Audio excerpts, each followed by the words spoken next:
Bom dia, good morning, everyone. É um prazer estar de volta depois do feriado e vou passar para o inglês para aqueles que não falam poderem acompanhar. So it's great to be back after the weekend, after the Easter holiday. And today we're receiving Professor Samer Abdelnour from the University of Edinburgh. He's a senior lecturer at the University of Edinburgh Business School, and much of his research examines the organizational dynamics of entrepreneurship and humanitarian technology interventions in post-war and violent contexts. In addition to his academic work, he has served on the board of various schools and nonprofit initiatives, including Ashabaka, which is a global Palestinian think tank that he co-founded. So it's great to have you with us, Samer, and a pleasure to listen to you once again. Arlene, thanks so much for the introduction, and thanks for the invitation for having me. It's a pleasure to be here and a pleasure to be part of this program, and happy to share some thoughts and ideas. So anytime we're ready to have the presentation, ready to go. Thanks. So my talk today is titled Apartheid and the Infrastructure of Violence. And for the next slide, please. So this photo was taken just a week ago on the 5th of April at the Al-Aqsa compound in Jerusalem by Mahmoud Ilyan, an Associated Press photographer. Of course, the situation isn't remarkable. And from last week alone, I could have chosen any number of images representing violence in Israel-Palestine, soldiers murdering protesters, children included, in refugee camps in the West Bank, raids and violence. The Israeli military bombing Gaza again, and Syria again. Israeli settlers attacking and torturing Palestinian homes and properties, uprooting trees, killing livestock.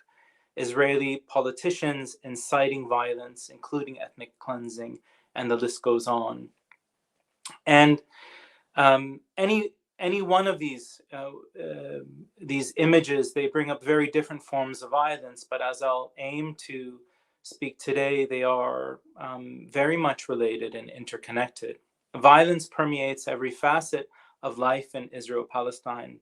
It is so present and so overwhelming that many people, journalists and analysts included, portray it as senseless, as complex, as cyclical, as rooted in ancient claims and a clash of civilizations, and as such, unresolvable, ununderstandable, unactionable. Of course, I and many Palestinians, the majority of Palestinians, I would add, disagree.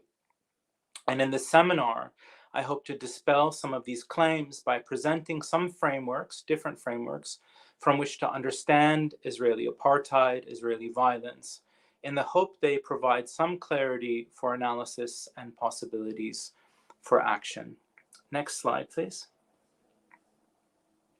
So my objective is to present different frameworks or perspectives on the topic of apartheid and also the infrastructure of violence, rather than belabor historical details or developments, which you can find in the suggested readings, for instance, and other works.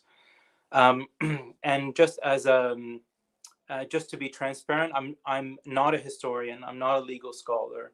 I'm an organization theorist. I sometimes think of myself as a political sociologist, and that will probably come through in the way that I present this work. So why are different frameworks important? For one, they help us make sense of what often seems to be senseless. They help us link historical events with contemporary analyses. They help us reveal tensions and possibilities for strategic reflection and also action. And they aid us in communicating and leveraging in order to achieve political aspirations. So next slide, please. Now, these are the frameworks I would like to cover. But before I begin, I'd like to follow some of the other speakers in this course and share some of my own personal experience as it relates to the topic. So, both sides of my family were dispossessed in 1948 during the Nakba, the catastrophe when European settler militias committed horrific atrocities, including massacres, mass rape, and dispossession of 80%, or some argue more, of Palestine's native population. And my family on both sides were included in this dispossession and violence. My father was just a child when he was displaced under violence similar to the sort of Zionist pogroms we're witnessing against Palestinians in recent years. And my mother was born a refugee. Her family were dispossessed in 48, and she was born shortly thereafter. Now, of course, different patterns of dispossession provide some refugees pathways for mobility, and as a result of family who were able to immigrate to Canada shortly after the Nakba, my parents were able to gain sponsorship and migrated to Canada, where I was born, and hence why I have a North American accent. But being raised in the Western diaspora meant that I had to find some markers as a means to make sense of what was going on in Palestine, the violence against Palestinians and the denial of rights for Palestinian refugees, but it was also as a means to make sense of family traumas and family grievances. And one tends to do this from where they stand. So if I may, I'll share an excerpt of a text from an anthology of writings written by Palestinians in the diaspora in a book titled Being Palestinian, which was edited by Yassir Suleiman, to which I contributed. This notion of Palestine began to change at around 13 years of age with a newfound political consciousness. In a very short time, Palestine morphed from this background mundanity to some kind of grotesque abnormality. I came to understand my parents' frustrations and the family situation back home as part of a wider system. So what was this Palestine then? A theater of occupation, displacement, injustice and oppression, of humiliation, fears for family, state violence, vilification. Palestine was a struggle, and my personal Nakba a product of her narrative, a history of violence. Like many youth at that critical age, I found political hip-hop. The lyrics of Public Enemy reached into me deeply. They spoke an angry, sophisticated education of undercurrents in the world around me. Palestine was at once a Black struggle, a fight against institutional discrimination and violence. Olive steel in an era of chaos. Palestine became an indigenous struggle for self-determination, a stand against ethnic cleansing. I could be idle no more. South Africa's Bantustans, Biko, defiance at Oka. I began to understand. By the time the Gulf War had come, I had no choice but to make sense of my own politics, my difference. What I was trying to convey in this piece is that, like many in the diaspora, I came to understand what was happening in Palestine through shared histories of dispossession, subjugation, apartheid, and solidarity. Black Americans, First Nations communities, African apartheid. And according to many activists and thinkers, these different experiences of violence, as well as others, aren't simply connected to Palestine and the Palestinian struggle conceptually, but also materially. And I'll get to that later. And with that, I'd like to move on to the first framework. Next slide, please. So, apartheid is widely understood as a legal system of racial segregation, where a racial group is deprived of civil and political rights.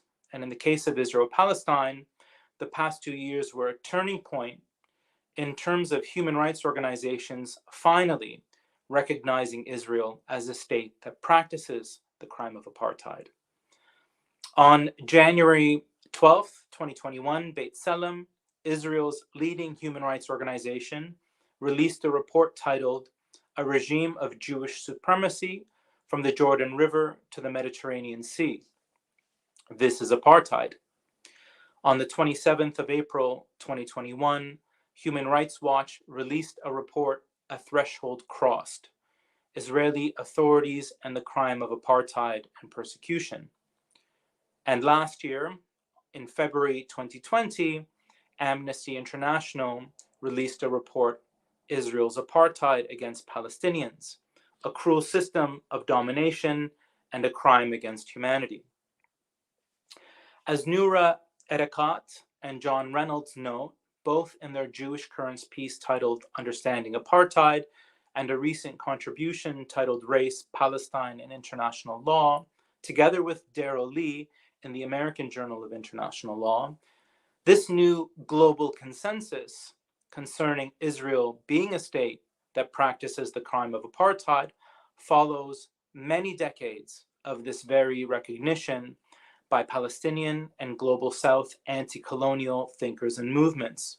Further, what they help us see clearly is how apartheid, which was increasingly debated at the UN from around the 1960s mark and articulated as a crime against humanity in a 1966 General Assembly resolution, and later, almost 20 years later, by the Security Council in a 1984 resolution, has two overarching interpretations with very different implications as an analytical framework or as analytical frameworks.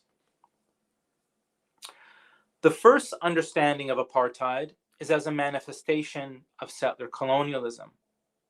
In this originating conceptualization of apartheid, of which African apartheid is a defining context, racial segregation and separation, the policy of Bantustans, institutional inequality, and violence, of course, are understood as an outcome of colonial domination, with colonial here referring to European settler colonialism.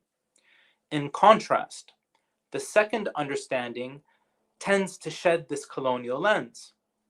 In this more recent liberal understanding of apartheid, apartheid is reduced to a manifestation of inequality drawn along racial or ethno-national lines. To some, these may seem similar, and of course they overlap.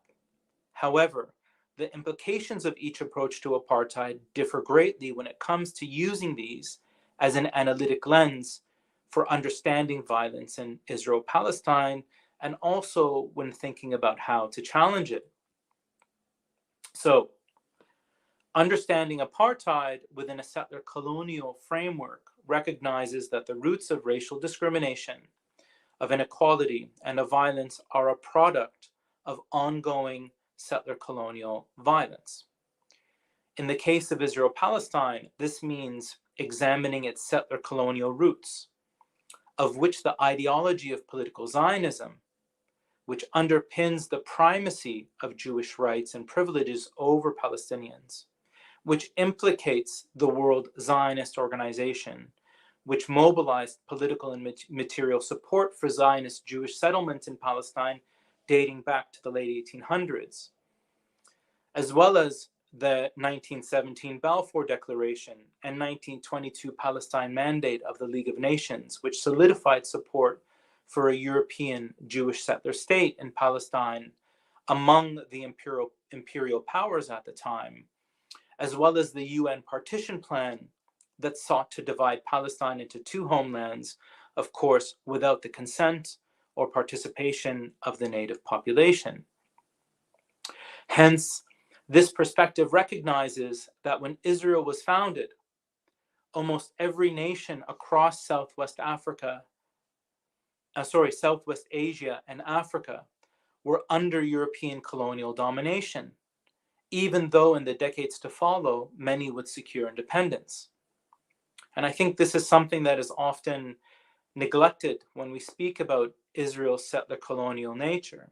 At the time Israel was established, almost every country in the Middle East and Africa, what many refer to Southwest Asia and Africa, were under colonial domination. Israel wasn't then unique from that standpoint, though it was unique in the sense that the majority of people under colonial domination were already fighting and would soon achieve over the coming decades their independence. So further from this perspective, apartheid is seen within the Nakba or catastrophe.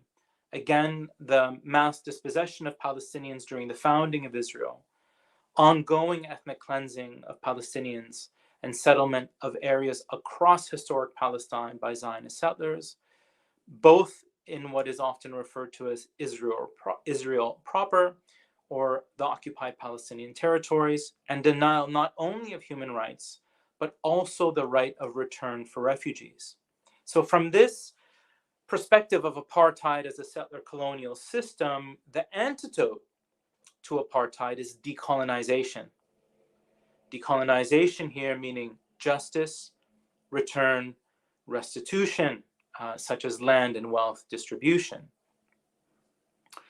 So in contrast, understanding apartheid in a more limited sense as an institutionalized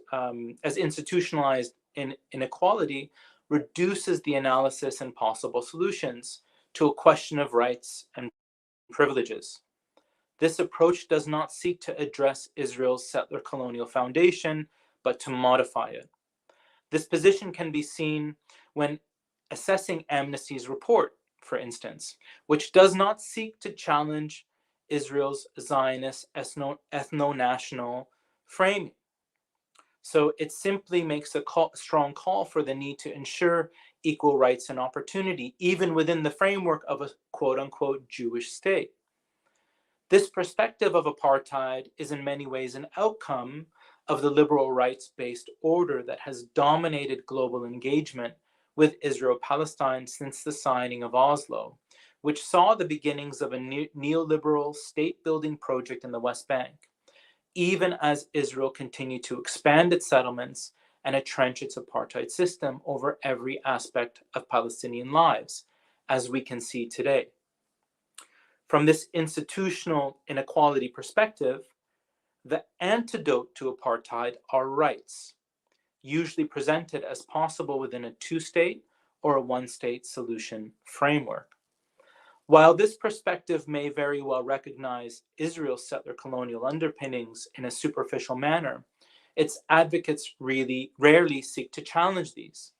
An example is the common framing of the 1967 occupation of the West Bank, Gaza, and Syrian Golan, as some sort of time zero for Israel's occupation and control of Palestinians, as if the atrocities committed to the land to Palestinians and the land stolen before then, especially during 1947 and 48, are somehow out of analytical view and off the restitution table.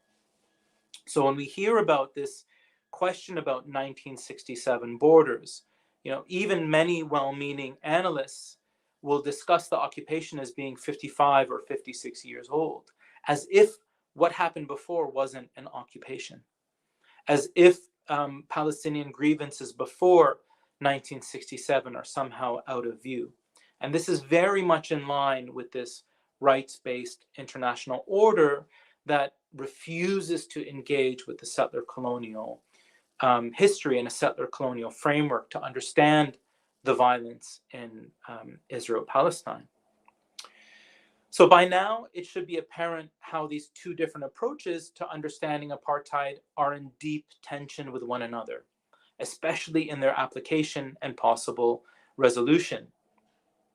The first requires a deeper examination of apartheid as a manifestation of settler colonialism, and hence any serious challenge to it will require huge steps from the powers that be, namely Israel and its global backers, the US, the UK, and the EU.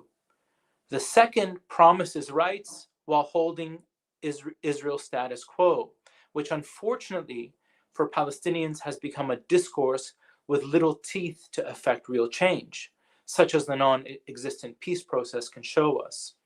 One only needs to look at post-apartheid South Africa to see how, without tremendous effort at redistribution of wealth, at redistribution of land, and redistribution of opportunity, how the legacies of apartheid era inequalities persist.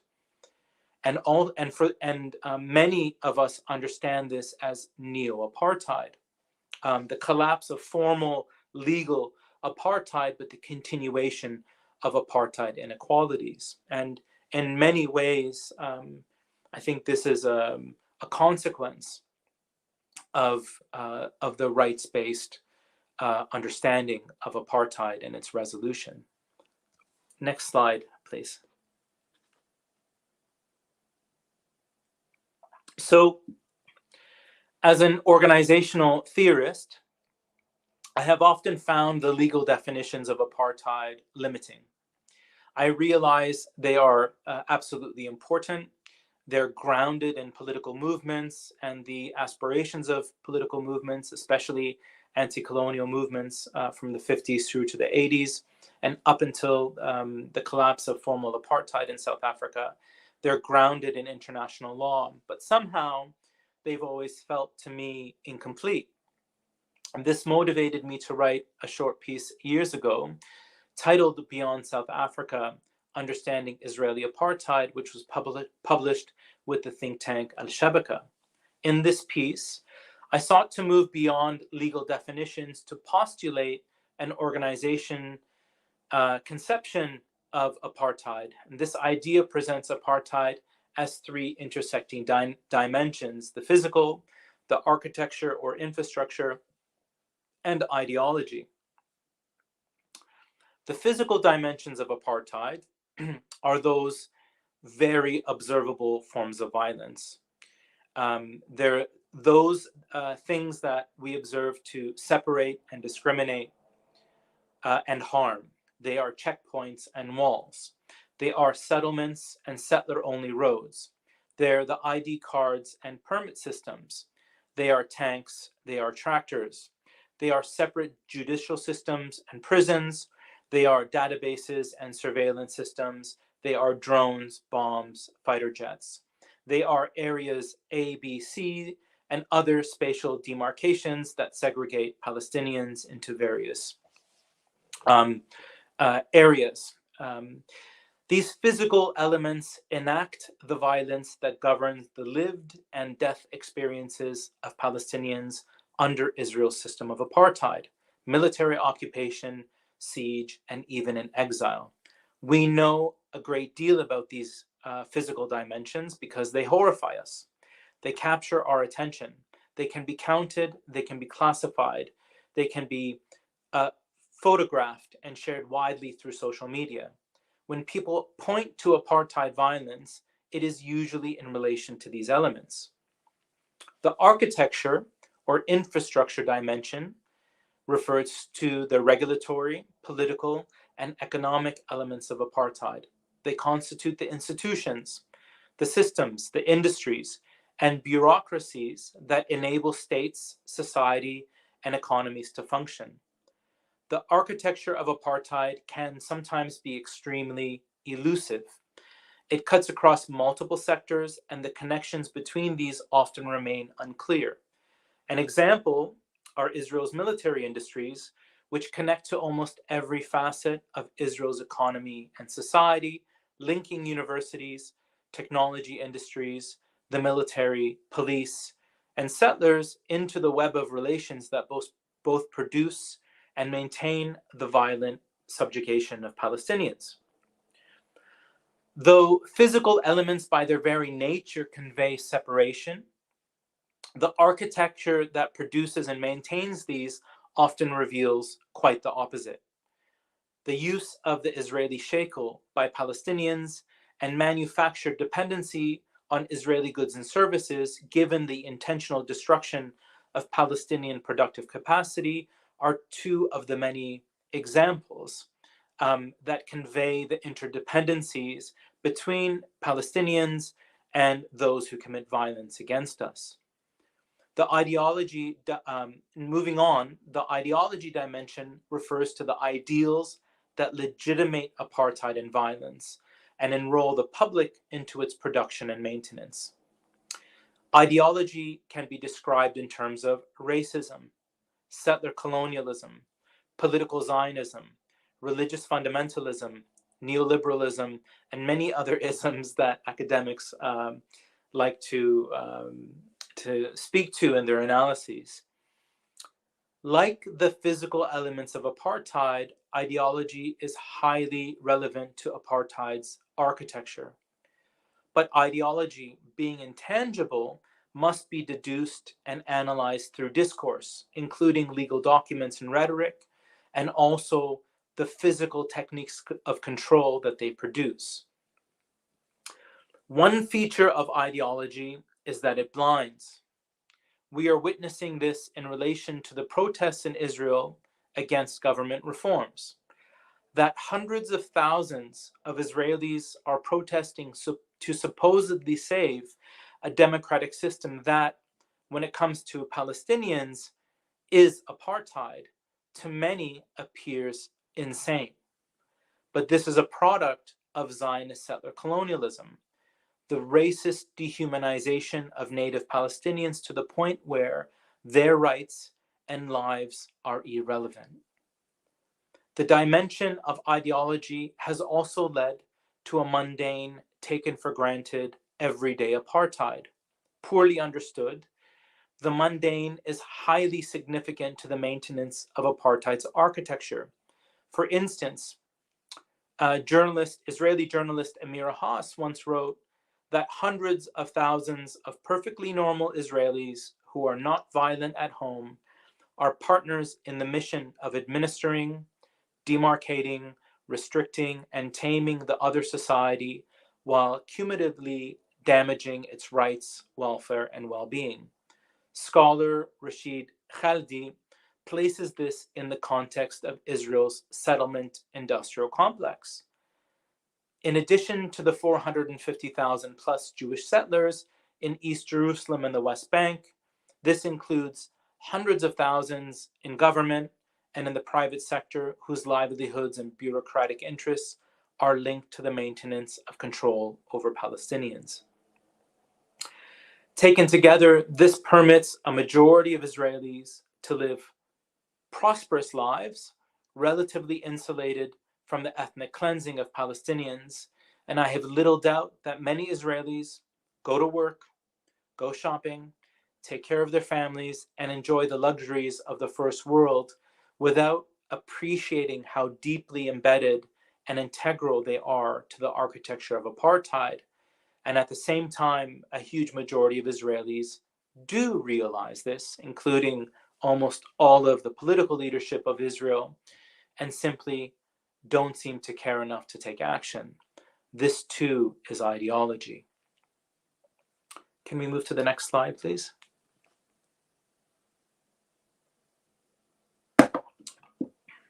Now, for the final framework, I would like to use the murder of journalist Jamal Khashoggi by Saudi assassins, which was allegedly enabled by the use of Pegasus. Pegasus is a military-grade spyware developed by Israeli cyber weapons company NSO Group. And I'd like to use this example as an introduction to examine what I call Israel's military innovation ecosystem. The premise of this work, which was recently published as an essay in the journal Organization Studies, examines how organizations within Israel's military-industrial complex are dependent on violence against Palestinians for the development, experimentation, and testing of weapons and military technologies that they in turn sell on the global arms market. In effect, globalizing the techniques and technologies of violence that are used against Palestinians, which are then used to control, kill, and subjugate populations elsewhere. Next slide, please. By military innovation ecosystems, I refer to the constellation of industries infrastructures, and organizations involved in weapons development, testing, and sales. They include military and state agencies, tech startups and private companies, universities, research institutions, banks, and venture financing. And as Catherine Chandler writes in a recent article, they also enroll actors not conventionally involved in weapons development, such as public research funding agencies, which are increasingly funding what is called dual-use technologies, meaning technologies that have both civil and military application, and drones are one of many examples. As a side note, I've been thinking a lot about what a colleague of mine, Professor Bobby Banerjee, recently wrote on Twitter, which is that the use of ecosystems to describe capitalist relations can be very problematic given the essential nature of capitalism as systems of extraction, exploitation, and destruction of the natural environment. And this is something I'm thinking about, but just keep that in mind as I continue using the language of military innovation ecosystem. So in my view, and as I explain in this piece, there are three factors that give Israel's military innovation ecosystem a unique capacity to develop and sell weapons globally. First, Israel receives unprecedented subsidies in the form of US military aid. This amounts to almost $4 billion annually and has totaled over $250 billion since Israel's founding. This is coupled with political protection at the global level that gives Israel almost complete immunity for crimes against humanity and carte blanche opportunities to innovate and monetize from violence. Second, mandatory military conscription for the majority of Israeli citizens has militarized its society, and this has blurred the lines between Israel's military and almost every other aspect of Israeli society.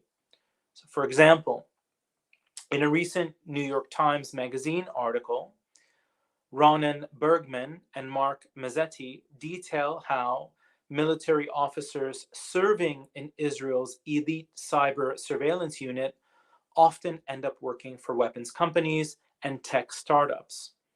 Another example is close collaboration among Israel's military, its police forces, and extremist settler organizations, the latter representing a significant and growing percentage of Israel's population, and as we have seen, a political force. Third, Israel's regime of apartheid and military occupation subjects 6 million Palestinians to extreme levels of surveillance and violence. And this acts as a laboratory or a living laboratory, or maybe a dying laboratory for developing, experimenting with, and testing weapons that are later sold on the global arms market as field tested. This frightening phenomenon is captured, for instance, in Yotam Feldman's 2013 film, The Lab, and also in Anthony Lowenstein's recently published book, The Palestine Laboratory. Taken together, these factors have engineered large parts of Israel's economy towards the production and maintenance of violence. So, for instance, way back in 1986, in a New York Times article, Thomas Friedman wrote that an estimated 10% of Israel's national Jewish workforce was employed in weapons manufacturing and sales, and a figure that has likely increased since with the growth of Israel's weapons industry. Now, of course, Israel is not the only example of how organized violence inflicted upon colonized, subjugated peoples fuels the development, experimentation, and globalization of technologies for control, surveillance, and violence. British violence in Ireland influenced patterns of British colonial violence across Africa, Asia, and the Americas. Techniques used in the genocide of the Herero, Nama, and Sans people by Germany were later advanced and used at scale in the Holocaust. Afrikaners who established apartheid in Africa learned from Canada's subjugation of First Nations peoples, just as Israel looked to apartheid South Africa as a model for the Bantustanization, meaning separation, segregation, and control of Palestinian people, lands, and resources. And all of these relations are well documented. In fact, the links between Israel's violence against Palestinians and its arms industry stretch back to the 1930s, well before the establishment of the State of Israel, when European Zionist settlers in Palestine produced weapons used for terrorist attacks against Palestinians and British forces. Yet, according to work by Farah Naz, Israel's current military innovation strategy wasn't cultivated until after 1967, when it expanded its occupation of Palestine and Syrian territory. This is when France imposed an arms ban on Israel in response to the 1967 occupation. And after that, Israel doubled down on its domestic arms industries. Israel's weapons companies, then mostly state-owned, focused on developing technologies relevant for maintaining the military occupation of Palestine and war with Lebanon, and also targeted like-minded regimes for weapons sales. I refer again to the work of Catherine Chandler, who meticulously details how military drone technology was advanced by both South Africa and Israel in relation to apartheid and border war violence. For Israel, this strategy was successful, and by the 1980s, it had established for itself a global arms industry. Israel's military innovation ecosystem, however, entered a new phase of growth after the 2007 blockade and siege of Gaza. As Haider Eid, who spoke recently in this course, eloquently explained, Gaza is a densely populated area where 2 million Palestinians are held captive in what organizations such as Human Rights Watch and Oxfam commonly refer to as the world's largest open-air prison. This phase of violence subjects Palestinians in Gaza to severe restrictions on imports of essential foodstuff, fuel, and construction materials. It also involves intense surveillance and the routine bombing of residential areas and civilian infrastructure, including the destruction and contamination of agricultural land and livestock, the murder of many thousands of people, children included, the maiming of tens of thousands, and displacement of hundreds of thousands, leaving Palestinians in Gaza to suffer unthinkable levels of malnutrition, trauma, unemployment, and hardship. For Israel, the violence it has enacted upon Gaza has become extremely profitable. In 2021, Israel's arms exports have reached an all-time high of 11.2 billion US dollars, with further growth expected via US brokered weapons for peace agreements with regional sales like Saudi Arabia. Next slide, please. Moreover, the rapid digitalization and use of AI for military purposes is deepening the globalization of violence and complicity, invisibilizing crimes against humanity within servers and code. This is exemplified by Project Nimbus, an Israeli initiative to integrate cloud computing and AI into the operations of its state agencies, including military and police operations. In a recent article published in The Intercept, Sam Beidel reports that Israel enrolled US technology giants Google and Amazon into Project Nimbus with a $1.2 billion US contract to build advanced cloud computing and AI capacity. According to Beidel, the contract includes clauses that prohibit Google and Amazon from any oversight over how their technology is used or from interrupting services, even in the case of human rights violations. In response to this, Google and Amazon employees are organizing around a No Tech for Apartheid campaign against contracts not only with Israel, but other states that commit crimes against humanity. And they are being joined by human rights activists, shareholders, and student groups. And this photo was taken by Savannah Kwong at a protest in Seattle, USA last September. The global significance of Google and Amazon's engagement in Project Nimbus should give all of us pause for thought. Google and Amazon touch the lives and the work of more than half of the world's population. Google alone has an estimated 4.3 billion regular users, while Amazon's operations reach an estimated 300 million consumers in over 180 countries. This raises so many ethical and moral questions concerning our own complicity with organized violence. So in the piece, I raise the question, are we not morally compelled to act when companies whose services and technologies we use enable or enact crimes against humanity? Of course, for Palestinians, the answer is yes. Frustrated by a non-existent peace process and lack of any recourse to hold Israel accountable, in 2005, a coalition representing the full spectrum of Palestinian civil society launched a global campaign modeled on South Africa's anti-apartheid boycott movement to target organizations complicit with Israeli apartheid and military occupation.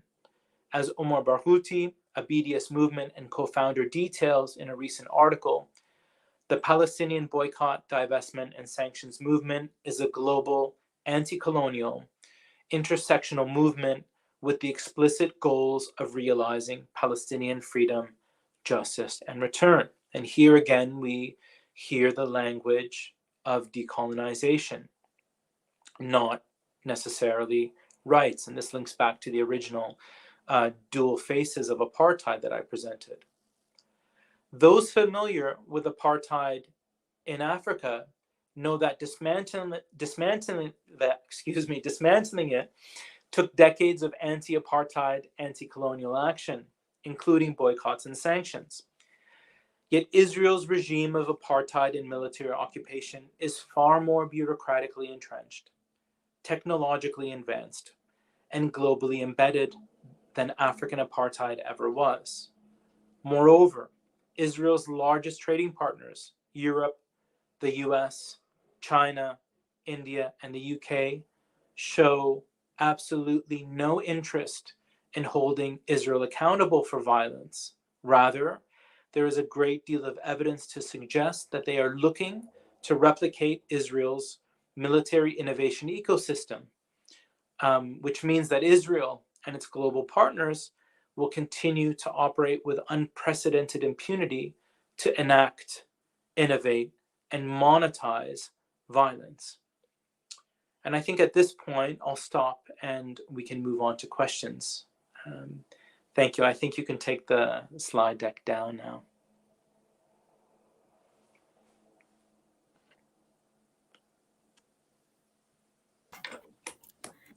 Thank you very much for your class, Professor. Your exposition was so clarifying. Understanding the frameworks of Israeli apartheid allow us to understand a little better the atrocities and hardships faced by the Palestinian community.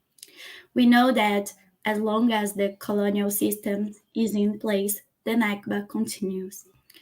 Now we are going to the QA session, and the first one is it mandatory for Palestinians who are Israeli citizens to serve in the EDF? No, I understand that it is not mandatory for Palestinians to serve in the IDF. Now, that said, I would also like to state that, I am aware also that there are different religious communities within Israel that do not serve in the IDF as well. So this is why I noted that the majority of Israeli citizens, but there are exemptions for people based on religious and other reasons. Great. The next one is, why is the olive tree is a Palestinian resistance symbol? And why did the IDF use it to destroy it? Sorry, the destruction of olive trees? Yes. Yeah. So the olive trees are, for Palestinians and for any people in the Mediterranean region, olive trees have been a central aspect of livelihoods, agriculture, and culture for hundreds and hundreds, if not over 1,000 or more years. So the olive tree is really an important symbol for Palestinians. For Palestinians, it also represents our roots and our ties to our land. And this is why olive trees are also a routine target by Israeli forces, Israeli state, and of settlers. So burning olive trees, uprooting olive trees, the destruction of farms, the destruction of historic villages to build parks and settlements is one way of attempting to break Palestinian roots to the land economically, and also culturally, and also in terms of subsistence. And for many Palestinians, I think this raises really another important question, is that there's a very recent discourse among some Zionist communities that tries to portray Zionists or Jewish settlers in Palestine as indigenous. And for many Palestinians, this is a bit absurd, because religions, Judaism, like Christianity, which obviously originated in Palestine, spread around the world, not just through the migration of populations, but through conversion. And any indigenous peoples nurture land. They nurture the natural environment. This is something that's fundamental and shared by indigenous people all over the world. I know you have this in Brazil as well, with indigenous populations. And so, people who come and destroy native species, native trees, uproot them, and they do that to harm other populations, yet at the same time claim indigeneity is for us, incredible hypocrisy. Great, thank you for your answer. The next one is, do they share this technology with Palestine Academy? Sorry? Do they share this technology with Palestine Academy? Oh, so when we talk about military technologies? It's an important question. There's quite a lot of really good work that is written about Palestinian universities, and the Palestinian education system and universities are under the same constraints and limitations and violence as the rest of Palestinian civil society. So no, almost every Israeli university is somehow linked to the Israeli military, or through technologies that are used in Israel's weapons industry, or in some type of research that supports military industries. Palestinian universities are quite disconnected from that. So, And even, for instance, during the Intifada, which means the uprising, so there have been two major recognized Intifadas, and many analysts suggest in 2021 there was a third called the Unity Intifada. Often Palestinian schools and universities are also attacked, so they face routine and regular closures by the Israeli military. Some of these have lasted also many years, so up to 5 years of closure in the first Intifada. It's quite often the case that the Israeli military storms university campuses, arrests students, arrests faculty members, destroy computers. So the Israeli military is also often at schools. There have been routine bombings of schools and universities, for instance, in Gaza. During the routine, seems almost every 2 years, there's a massive bombardment of Gaza. And many universities have been hit, and also schools, including United Nations schools.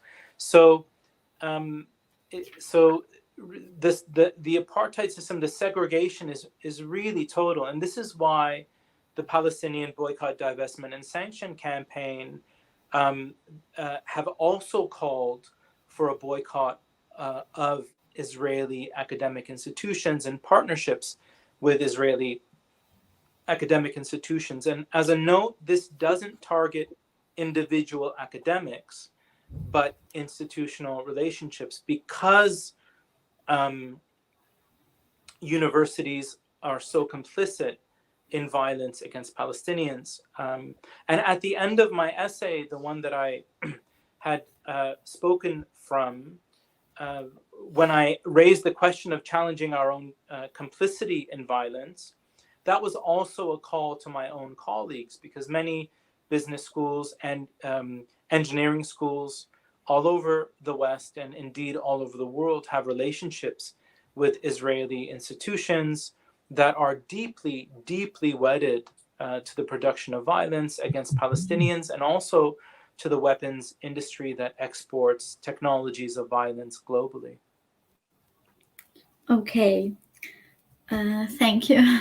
The next one is, at the present time, when the Israeli ultra-right is trying to take over the judicial system, what are the ways to deal with this apartheid?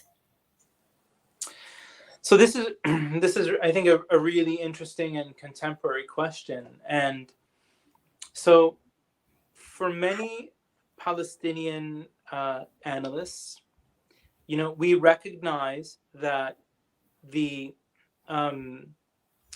seemingly endless movement to the further right and the further extreme of Israeli politics impacts the Palestinian people and will only deepen and entrench apartheid, although at the same time, I think it has helped the rest of the world see Israel's system as apartheid more clearly. But the tension, the political tension that Israelis are protesting, for many Palestinians is an Israeli-centered issue, because neither the parties that are protesting for judicial reform, nor those who are protesting against it, seemingly have any interest in actually ending the system of subjugation against Palestinians. So even those Israelis that are on the streets protesting what they see as fascism are themselves, for the most part, quite comfortable with the 75 years of brutality, of ethnic cleansing, of occupation, of subjugation against Palestinian communities, and seem to have very little cognitive ability to link the degradation of their own rights and privileges to the broader system of apartheid that has been built on and through the subjugation of Palestinians. And this is when I speak to the question of ideology and how ideology blinds, I think this really points to an important example. And this is not the first time that we've seen Israelis protest in the hundreds of thousands over issues like rights or social justice issues. But when it comes to Palestinians, there is an utter and total complete silence, which is a de facto agreement with the status quo. It's as if Palestinians don't factor into those concerns. And I think that really illustrates. So in a way, one would hope that, the recognition by a subset of Israel's population of, the growing fascism, and I say growing fascism because I don't think it's a turn to fascism. In many ways, Israel has always been fascist. But when it comes to Palestinians and Palestinian rights, one would hope there's an opportunity for a broader kind of consciousness, and maybe that will come at some point. What it certainly has done, I think, is help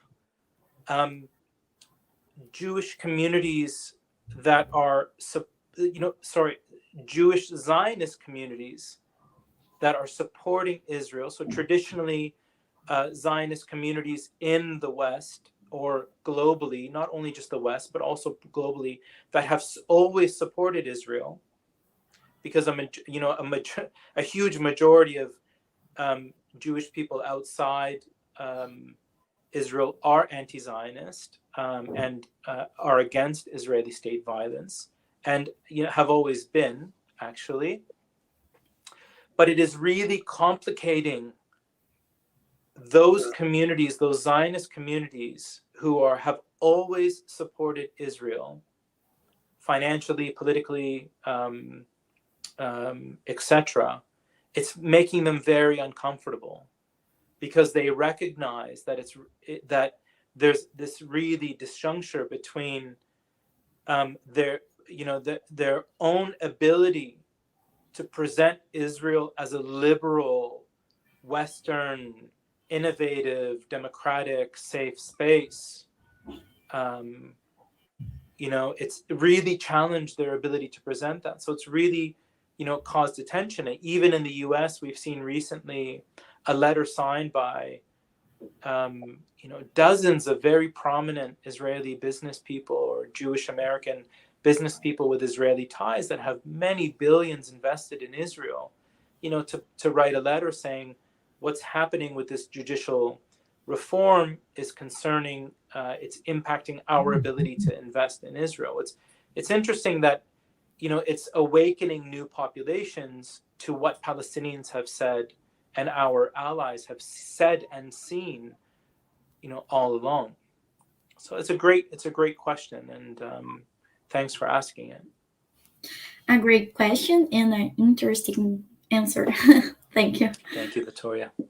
The next one is, how disseminated do you think is that understanding the consciousness of Israeli apartheid today among the government and foreign relations circle in Europe, the US, and the global South?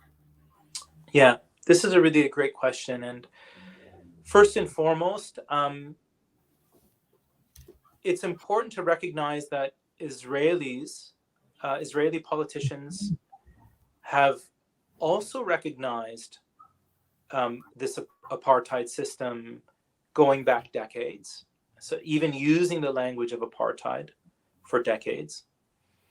I believe, so it's my personal view, that the sheer denial we see for using and the outright rejection of using the terminology of apartheid in the US, in the UK, and across Europe. I'll start with there. doesn't reflect the awareness of apartheid. Sure, there are maybe many policymakers that are quite uninformed about what's happening in Israel-Palestine, but I believe they're aware, but they don't admit it because admitting a crime against humanity requires taking action upon it. And there is a lot to protect in the relations with Israel. For one, trade relations, relations in terms of military industries. And I think, for instance, there are groups like a group called Palestine Action in the UK, which is directly exposing and challenging these links by targeting dozens of companies that produce components of weapons for Israeli weapons manufacturers. So the economies of these military innovation ecosystems are tremendous. They're global, they're widespread, and they're growing and quite lucrative. So they require protection. Also because Israel serves as a strategic interest in the region, especially for the US and Europe.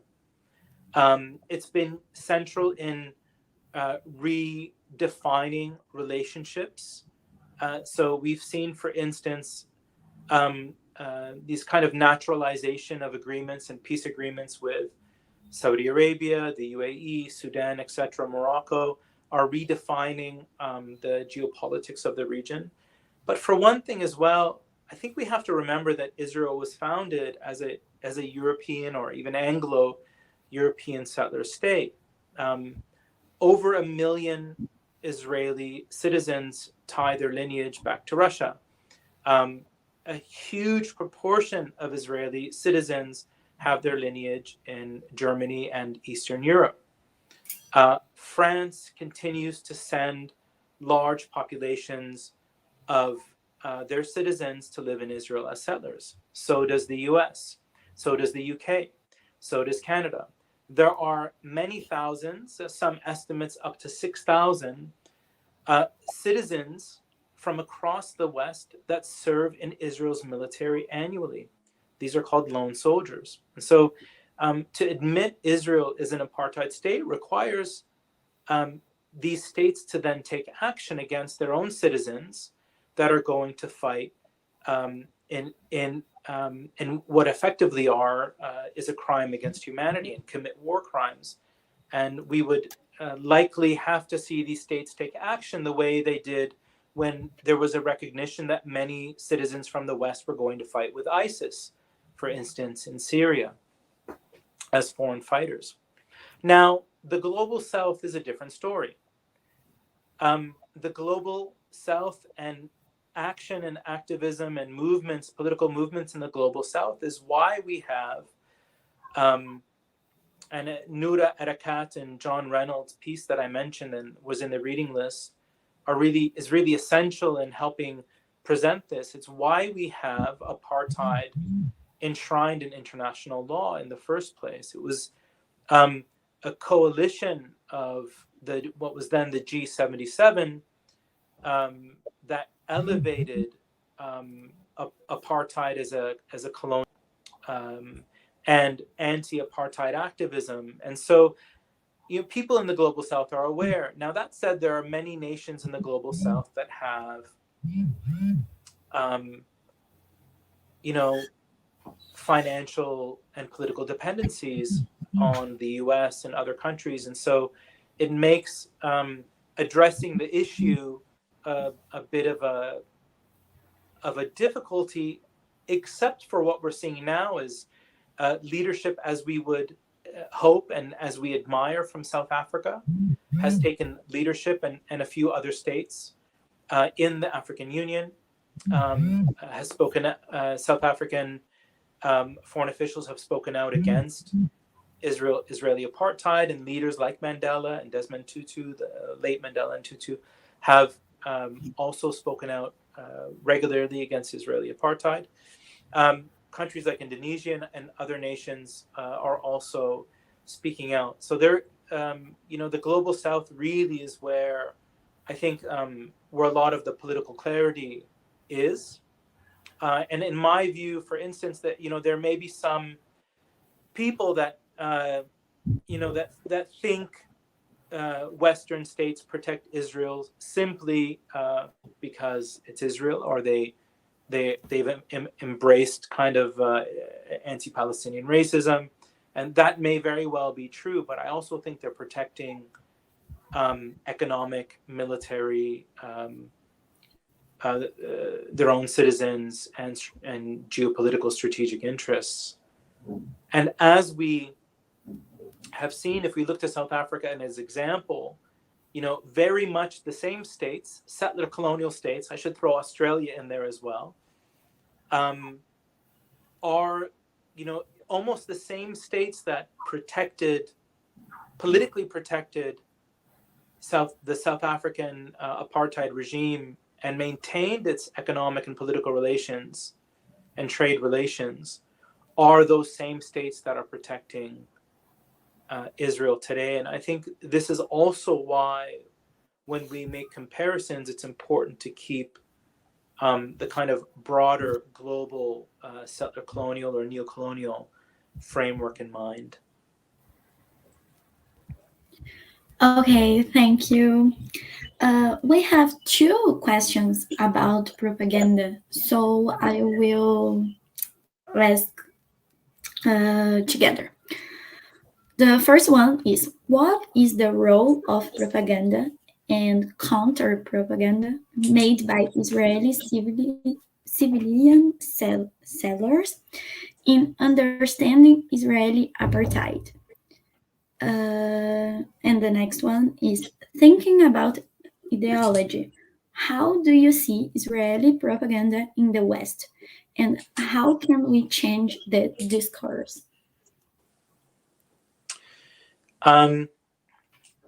So, I mean, this is a great question. And Israel has long invested in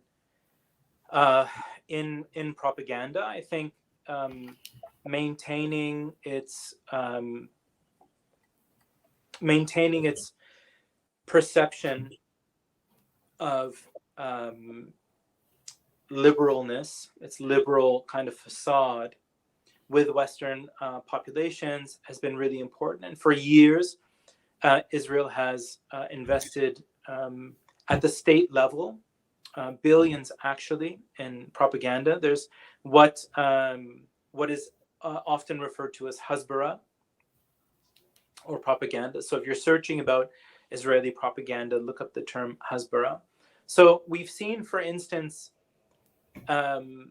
Benjamin Netanyahu in the past has labeled the Palestinian boycott, divestment, sanctions movement one of the kind of greatest strategic threats to Israel. This is interesting because the boycott, divestment, sanctions movement is a nonviolent movement. And it's really unfortunate that Palestinians always have to say it's a nonviolent movement, that we have to condition it.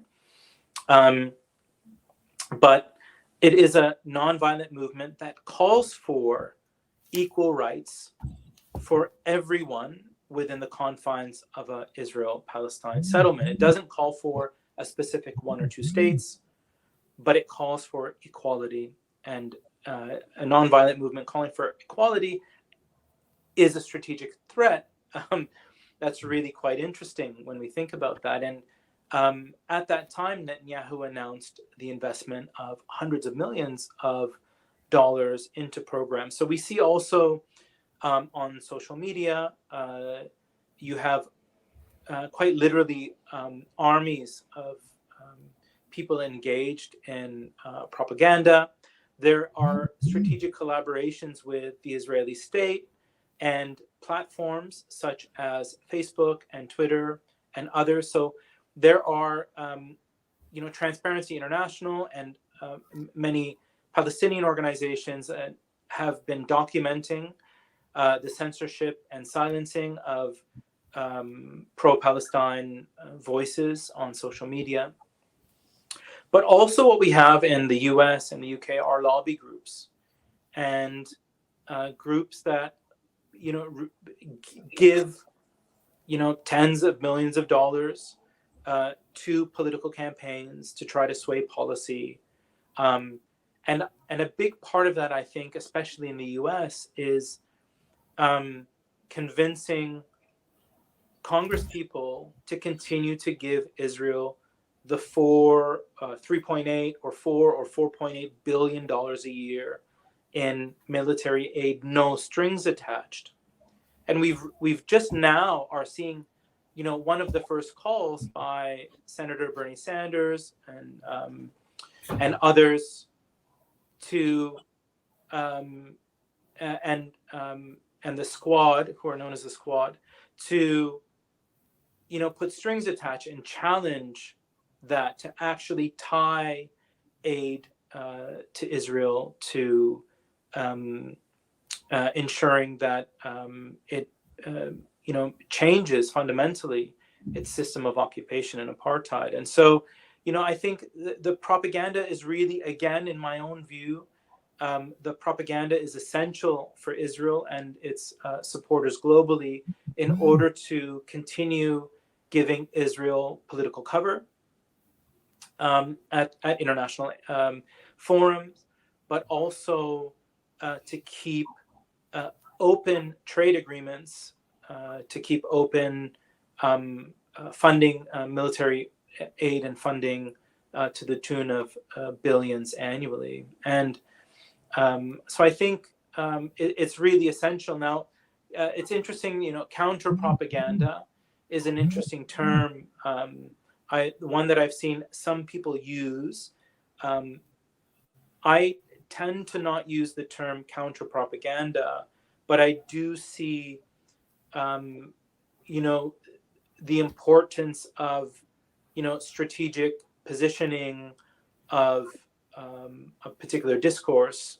I think this is why when you see a lot of organizations that are seeking to confront complicity with violence, such as the No Tech for Apartheid movement that I mentioned earlier, and I would encourage everyone to have a look, and also the Palestinian Boycott, Divestment, Sanctions movement, there really is an appeal to international law, even though international law often falls short of providing justice.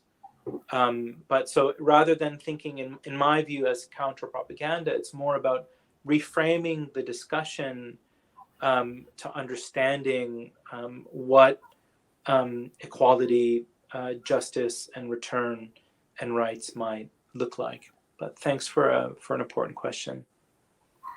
Thank you. The next one is, recently Israel banned the Palestinian flag again. Are Palestinians using watermelons as a flag substitute? Sorry. No, it's great. I get it. Yeah. So, you probably caught me tripping on a couple of words during my presentation as well. So, even though I'm delivering it in my first language, so Israel has banned the Palestinian flag. It's hard to keep track of whether or not there's actually a new ban, because the Palestinian flag as a symbol has been outlawed for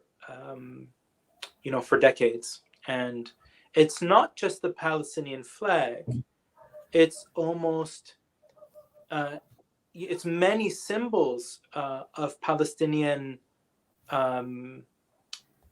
national aspiration, but also cultural. So for instance, many people aren't aware that Israel for decades had actually prohibited Palestinians from collecting certain wild herbs, like oregano, what we call za'atar. It's something that is fundamental. It's a staple in Palestinian diet. It's something that we eat and consume all the time. They have prohibited the collection of, so it's there are attacks and there are bans, not just on the flag or other symbols of Palestinian, nationality or heritage, cultural heritage, but also other symbols. And yeah, so the watermelon in recent years has become, more widespread, of course, because of the colors. And there are some, Palestinian artists that are doing really nice work. And if you want a Palestinian flag, a Palestinian watermelon flag, there's a really wonderful project called Disarming Design that sells printed watermelon flags. But because they represent the colors of the Palestinian flag, and watermelon is really, widespread in Palestine and something Palestinians consume. So I don't know that the flag is a kind of a replacement, but it's become a bit of a I think a cheeky and a creative way of showing our colors, so to speak. What's also interesting is, even in this protests, in these current protests, even within the group of Israelis who are protesting against the judicial reforms, there are many instances of small contingents of anti-occupation and anti-Zionist Israelis who are waving Palestinian flags and being attacked by other Israelis. So even, there are Israelis who are protesting what they see as a turn to fascism in Israel, grabbing and ripping apart and assaulting protesters at the same protests who are showing flags. And it's not just in Israel. So, it's also important when we look at Germany. Germany is also has gone to great lengths to ban expressions of Palestinian political aspiration, including many municipalities and cities in Germany are asking speakers who come to Germany to sign a declaration that they don't support the Palestinian boycott, divestment, sanctions movement. At recent protests in Germany, where Israelis are protesting in Germany against the judicial reform in Israel, we've seen people who have the Palestinian flag be, they faced aggression from protest organizers and police. People have been arrested in Germany for hosting demonstrations in support of Palestine. So this kind of fascism, where people's symbols of national expression are not just something that happens in Israel, but also amongst some of Israeli supporters, like in Germany. I think it's really interesting to keep a close eye on what's happening in Germany, just to see how strongly some states in the West are criminalizing expression of Palestinian liberation. And also, I would add, it's a little bit different, but since the question was asked, and I'm not sure what the state of it is in Brazil, but there's something called the International Holocaust Remembrance Alliance Working Definition of Anti-Semitism, the IHRA, which states across the West have adopted, which basically attempts to equate criticism of Israel or criticism of Zionism as being anti-Semitic, and therefore something to be prohibited. And we're fighting this in our university. It's being fought in universities across Canada, the UK, the US, Australia. But Germany has adopted this quite strongly and at all levels of politics and society, and has therefore made it very difficult to people to speak about Palestinian rights and to bring it back to the question to even show the Palestinian flag. Thank you. Unfortunately, we don't have time to make all the questions. So I would like to thank you again and to call Arlene to join us. Thank you, Victoria. Thank you. Thank you. Yeah, well, that was a really, really very, very instructive summit. Victoria, thank you very much for all the mediation here. Sama, your explanation, your exposition, and all the questions answers have helped us immensely. I think I can speak in the name of everyone. I think everyone really feels like saying this, and we've been saying this in the chat. So thank you very much. I don't know if you'd like to put any final words. Well, I would just like to thank you, Arlene, for the invitation and for having me, and Victoria, and for the team as well. I know you have a team working with you for everything. I'm really heartened by this initiative on your part. When I was, when I had co-founded Ashabaka with a group of others, and as we were growing it, we realized very quickly that there were huge populations of Palestinians that are often disconnected from the global conversation, and particularly in and around South America and also Latin America. And so I think such initiatives are really important in order to connect our cause, our minds, solidarity movements, our thinking, the really deep intellectual traditions and decolonial traditions that have come out of the region that you're in as well. And so this opportunity for me was really wonderful, and I hope the first of many. And so I'd like to thank you and your team, and also for everyone who attended. And I'd just like to say also that I loved your pronunciation of Brazil. It's from my old capoeira days. Great. So we do hope to see you here in Brazil, who knows, shortly. One day, Yeah, certainly. Yeah. Let's so make thank it happen. you. Yeah. Thanks so much. Take care. Thank you. Thank you to everyone, and to you, Sama. Okay, thank you.